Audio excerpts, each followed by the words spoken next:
প্রত্যেকটা বিবাহিত মেয়েদের সমস্যা তাদের শাশুড়ি। আচ্ছা, কখনো ভেবে দেখেছেন প্রতিটা বিবাহিত পুরুষদেরও কিন্তু একটা করে শাশুড়ি থাকে? যেমন আপনার মাসি শাশুড়ি, পিসি শাশুড়ি, মামি শাশুড়ি সবাই এসে আপনার সংসারে নাক গলায়, তেমন কিন্তু আপনার বরের মাসি শাশুড়ি, পিসি শাশুড়ি, মামি শাশুড়ি তারাও কিন্তু আপনার বরের সংসারে এসে নাক গলায়। সেটা নিয়ে কখনো কিন্তু কোনো প্রতিবাদ হয় না। আর তাছাড়া আরেকটা কথা কখনো ভেবে দেখেছেন? আপনি যেমন বলেন আমি শ্বশুরের সামনে, ভাসুরের সামনে যেমন তেমন জামাকাপড় পরে ঘুরতে পারি না, ফেমিনিস্ট হতে হবে, কেন সেগুলো মানবো? তাহলে কখনো ভেবে দেখেছেন আপনার বর, আপনার দিদি, আপনার মা, আপনার কাকিমা, জেঠিমা তাদের সামনে কি কখনো আন্ডারওয়্যারে বা গামছা পরে ঘুরতে পারে খালি গায়ে? সেই বেলাগুলো ছেলেরা মেনে নেবে।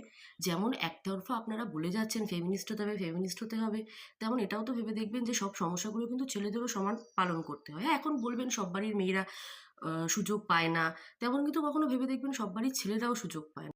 এবার এক্ষুনি বলবেন যে হ্যাঁ, অনেক বাড়িতে ছেলেরা অনেক বেশি সুযোগ পায়, মেয়েরা সুযোগ পায় না, তেমন কিন্তু একইভাবে অনেক বাড়িতে ছেলেরা অনেক কম সুযোগ পায় মেয়েদের থেকে।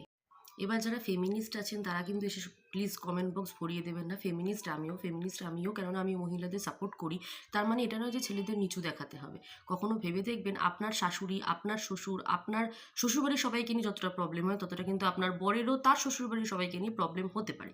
তো যেমনভাবে তার শ্বশুরবাড়ির সবাইকে ইন্টারফারেন্স আপনাকে বন্ধ করতে হবে, আপনার শ্বশুরবাড়ির সবার ইন্টারফারেন্স সে অটোমেটিক্যালি বন্ধ করে দেবে।